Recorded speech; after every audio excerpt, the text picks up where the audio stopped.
MLB The Show has been officially or unofficially out for over a week now, and we're really starting to get a good grasp on what I and what everyone else thinks about the game. It has some flaws, it has some really good things about it, and I just kind of want to give my ideas of where I think this ranks the game and how good I think the game is, maybe in comparison to some of the games in the past.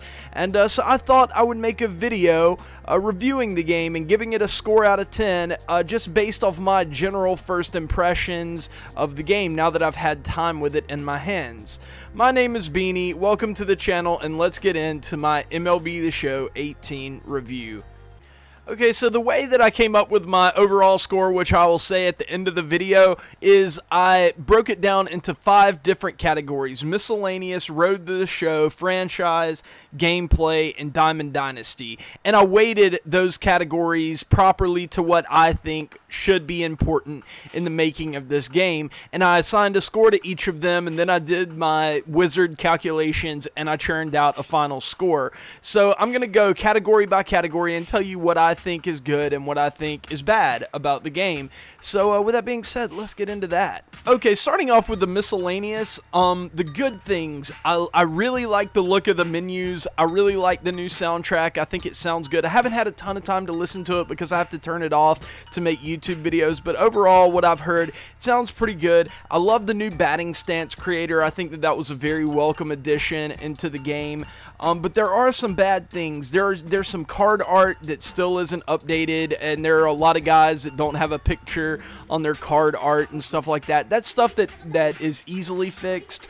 And then there's just a general lack of wanted features. There's a feeling like the developers haven't heard us whenever we've been talking about things like create a stadium or something like that, and that's something that I really would have liked to have seen implemented into the game. So for those reasons I couldn't give it an extremely high score, but I still gave it a respectable 8 out of 10. Now, Road to the Show saw a lot of changes this year, and I think that most of these changes were for the better. I love the new progression system, the improved progression. I think that that's a really good direction to take the mode in. You can't make an overpowered player anymore that's very unrealistic. It's going to set you on what it thinks is a very realistic career track, and I think that's a very good change. I also think the storytelling, they improved it a little bit.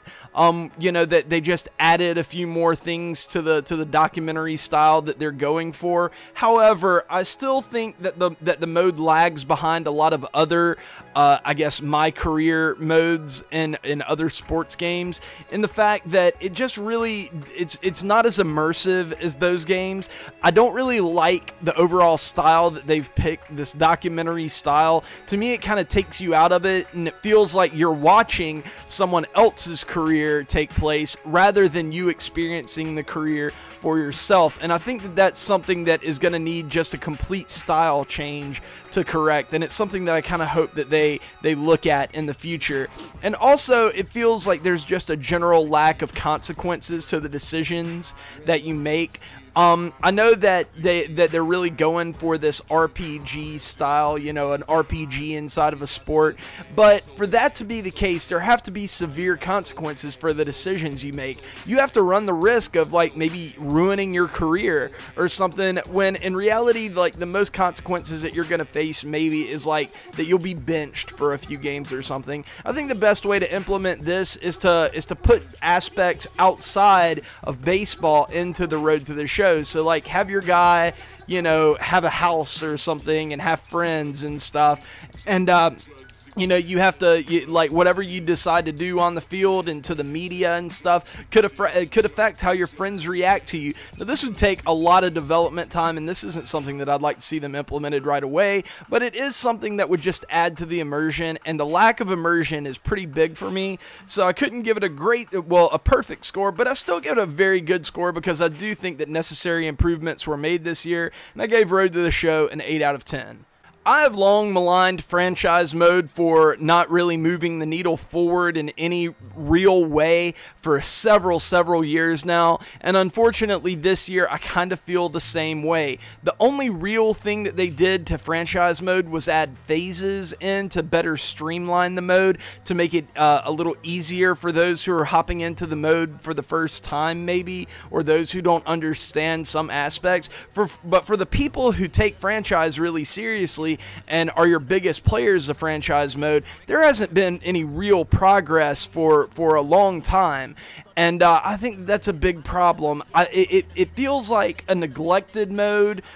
They haven't made any progress. It feels kind of unbalanced as a mode, and it's just honestly a very breakable mode. It's a mode that you can go in and very quickly put together trades to get a very overpowered team, and you can kind of, I hate to say this, but you can kind of make the franchise exactly what you want it to be, and there's no fear of ever having like any consequences for making a bad decision in franchise mode, because it's always easily fixable with a broken trade here or there. So that's a huge problem with franchise mode. It has a long way to go to be a really good game mode, and it's not there yet, and better streamlining it is not going to solve any of the issues that it has. So I gave franchise mode a 3 out of 10.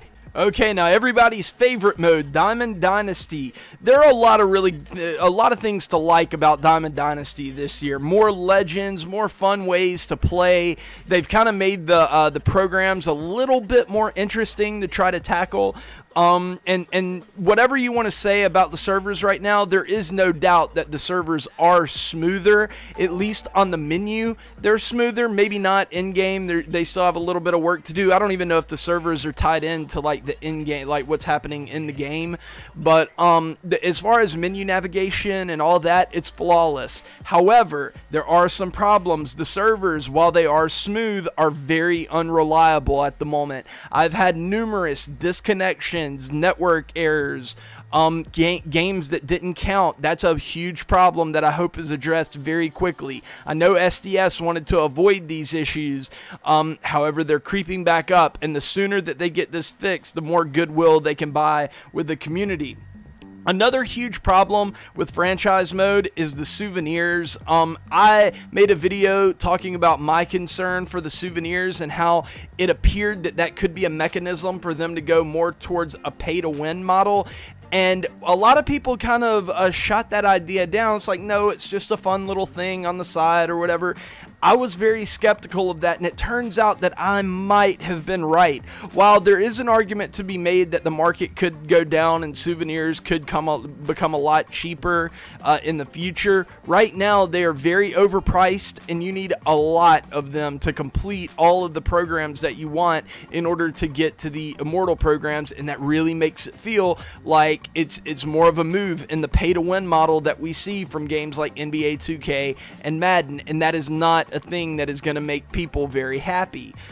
There's also a lack of stub making options. I know that you can still, do Battle Royale to make stubs, and you can still work the market and invest to make stubs, but one of the ways that people got that initial boost of stubs last year in order to make more stubs was through a few missions that they set out on their program screen or whatever from last year, and they were specifically my career missions.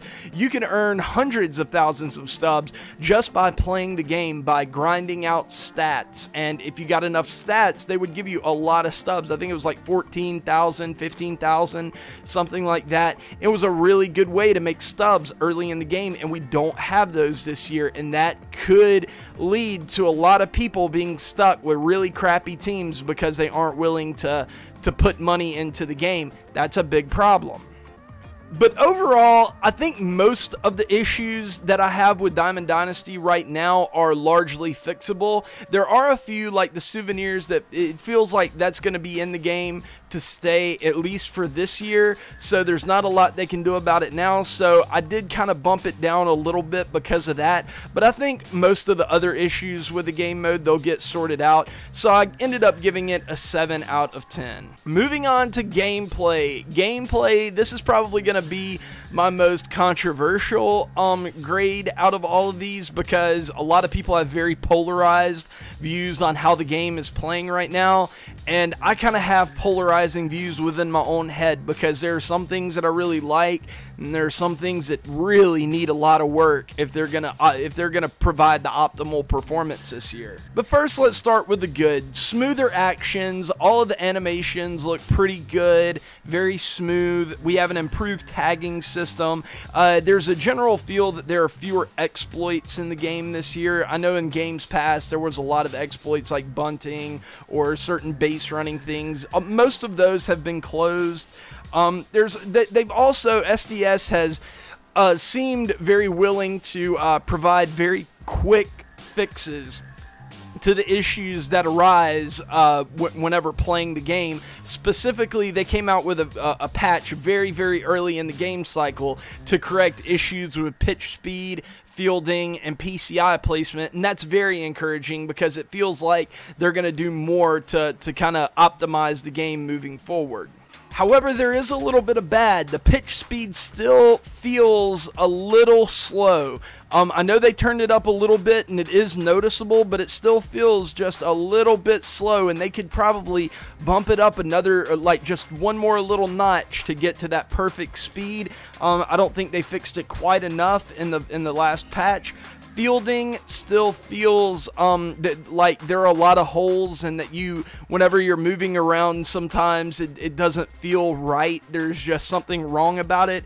And generally with gameplay right now, it just kind of feels heavy, if that makes sense. Quote unquote heavy. It feels heavy moving around, running with your outfielders. And by the way, another thing that they said they fixed, which they didn't, was outfielders jogging when in situations where they should be sprinting. That's still a major problem that still needs to be fixed, and hopefully they can address that pretty soon. But other than that, gameplay seems to be headed in the right direction, and because of that, I ended up giving it a 7 out of 10. Feel free to disagree with that, because I know that there are a lot of people who feel like the bad parts of gameplay are clearly overshadowing the good parts, and I can't 100% disagree with that. I just think that SDS has the capability to fix it very quickly, as they showed a few days ago. So, taking all of that into consideration, I did my math, I did my wizardry, and I came out with a score of 7 out of 10. No decimal point, 7 out of 10. And I feel like that's about right. This is a good game, y'all. It's a solid game. It's not perfect. It's got a lot of flaws. There are a lot of things that really scare me about the future of this franchise, but right now it feels like a very playable, a fun game to play, and hopefully it feels like a game where the issues aren't so bad that they're completely unfixable. I think most of the issues are fixable, so yeah, I'm still optimistic about the game. Don't uninstall it just yet. I think it's worth it, and if you're thinking about buying it, you may want to wait like a month or so to see if these issues get worked out. But right now, if you love baseball, this is a game worth picking up. But guys, that is going to do it for this video. I love y'all. Thank you for watching. If you're new to the channel, please sub, and all you other guys, leave a like, and I will see you guys later. Peace.